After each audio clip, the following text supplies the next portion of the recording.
dispen kok nih. Dispen. Bertahan Latihan atlet. Hah? Atlet. Nah, atlet. Wah, Oh, ikut. frame-nya sampai Korea ya tuh. Jangan. Datang. Dah. Oh ya, kan kayak mau ke jauh.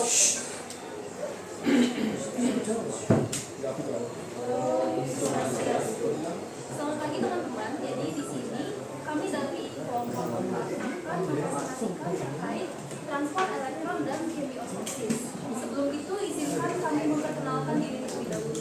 Dimulai dari saya, nama saya Putri Tamaya, nomor absen 35 dan rekan siswa saya. Perkenalkan saya Salsa Lopa, absen 37.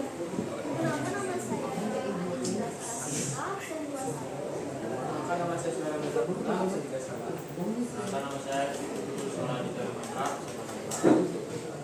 Baik, di sini materi yang akan kita presentasikan ada 3, yaitu yang pertama ada pengertian transport elektron dan chemiosmosis. Yang kedua ada proses transport elektron dan pembentukan ATP, dan yang terakhir ada jumlah energi ATP yang dihasilkan dari seluruh respirasi air.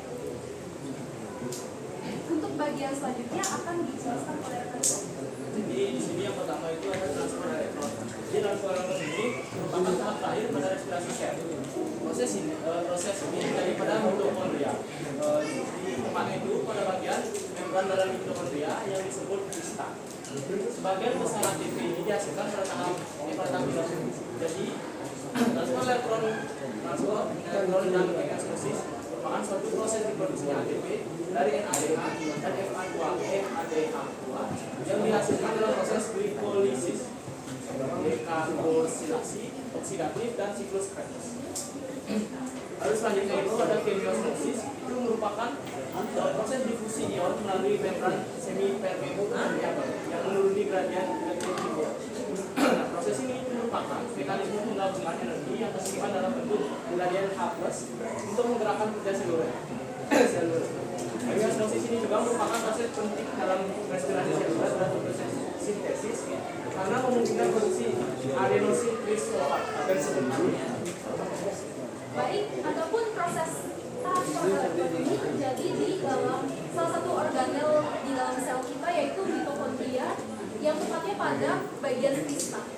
Krista merupakan lipatan membran pada mitokondria yang dapat memperluas permukaan membran sehingga memungkinkan untuk menghasilkan ATP. Dan apabila kita memperbesar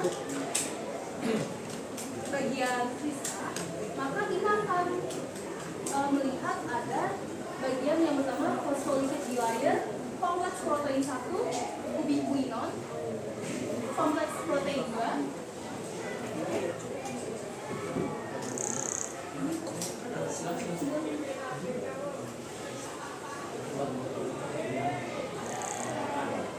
kompleks protein 3, sitokrom C, kompleks protein 4, dan ATP sintase.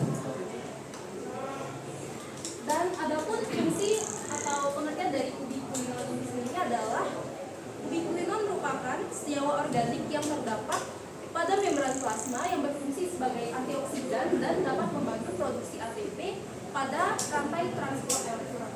Dan fungsi dari sitokrom C merupakan protein heme yang memiliki peran penting dalam rantai transport elektron pada mitokondria.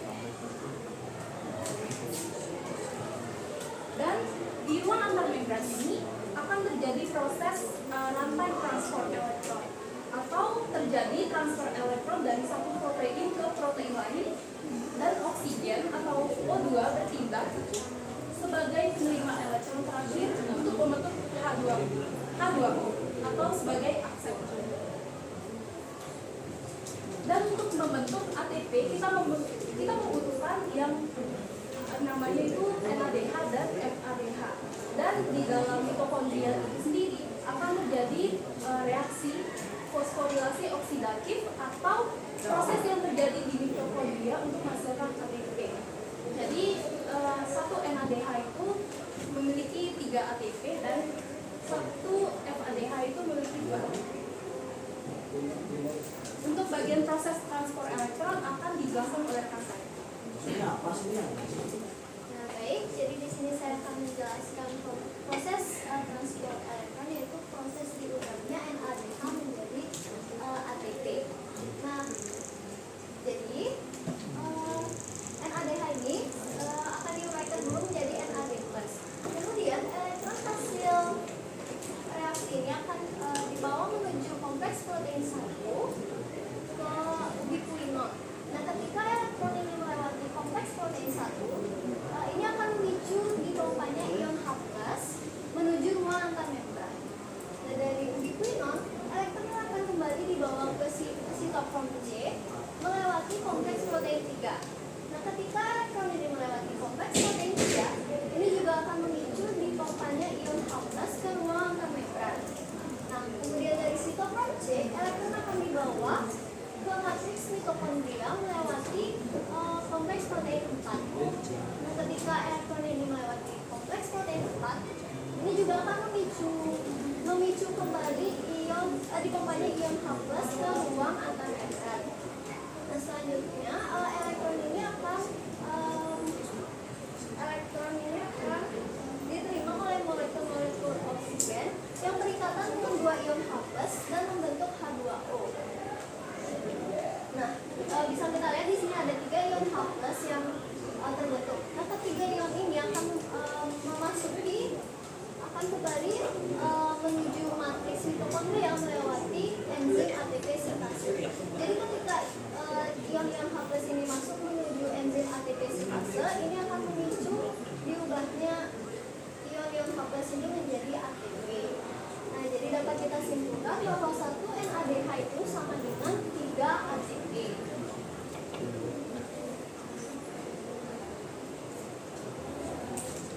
Nah, selanjutnya di sini saya bakal menjelaskan pengubahan FADH2 menjadi ATP.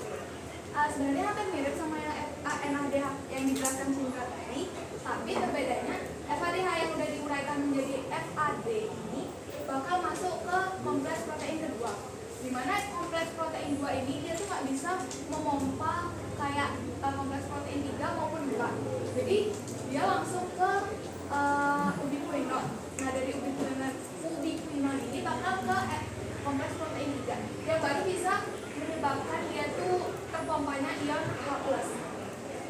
Nah, dari sini dari kompleks protein 3 ini bakal menuju sitokrom 3 dan menuju kompleks protein 4, di mana kompleks protein 4 ini juga bisa menyebabkan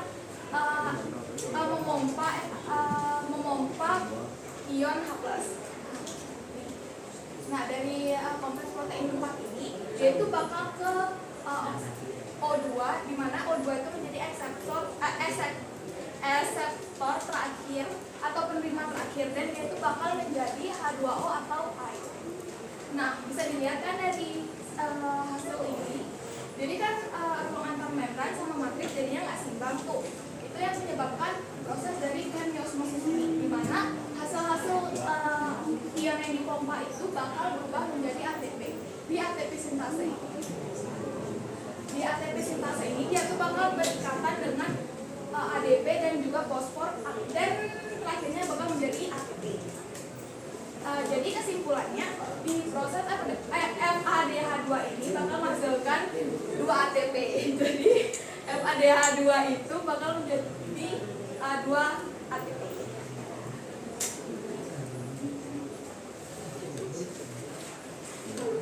Baik, di sini saya akan menjelaskan jumlah energi ATP hasil dari respirasi aerobik. Bisa dilihat di tabelnya ini. Untuk catatan kalian, 1 NADH sama dengan 3 ATP dan 1 FADH sama dengan 2 ATP. Tahapan yang pertama yaitu glikolisis, menghasilkan produk 2 ATP dan 2 NADH. Seperti kelihatan di awal, 1 NADH sama dengan 3 ATP. Jadi ATP yang diproduksi di glikolisis ada 2 ATP dan 6 ATP.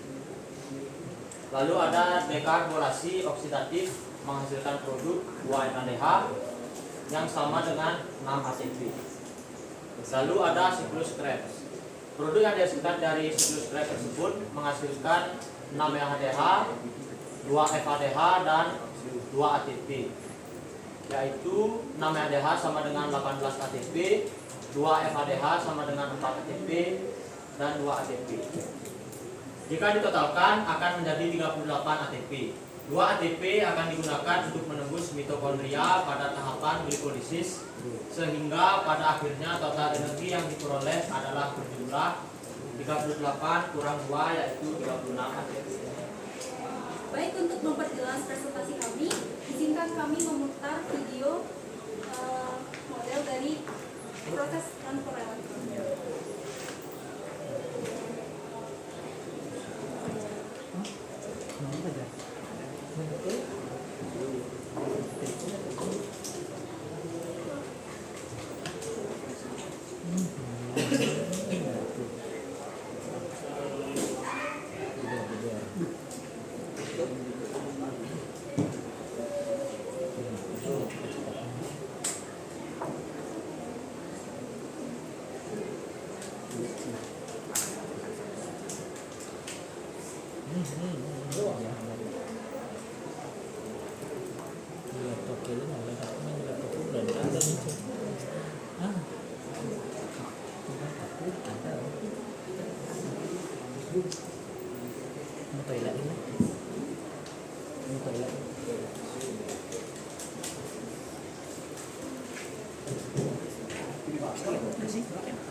Baik, untuk memperjelas dan memperluas wawasan Anda, apakah ada pertanyaan? Izin bertanya, tadi di bagian memang ada di sitokromose itu ada protein heme. Jadi saya mau tanya protein heme itu apa? Masih Pertanyaan akan kita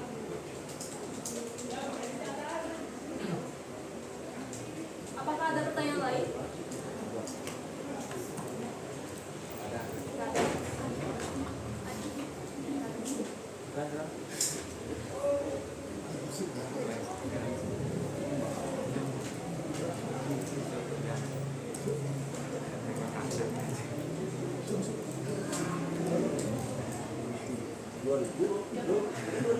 Baik, untuk Eugene, pertanyaan akan saya jawab. Jadi,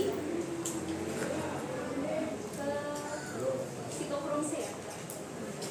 Nah, jadi protein heme itu adalah protein yang memiliki kandungan zat besi. Jadi zat besi ini berfungsi untuk proses transfer elektron. Jadi zat besi atau heme ini kita biasa temukan pada hemoglobin ataupun neuroglobin dan globin lainnya. Apakah bisa diterima? Baik, sekian presentasi dari kelompok kami. Terima kasih atas pertanyaan sudah ditanyakan. Untuk menutup presentasi kami tutup dengan pariwisata.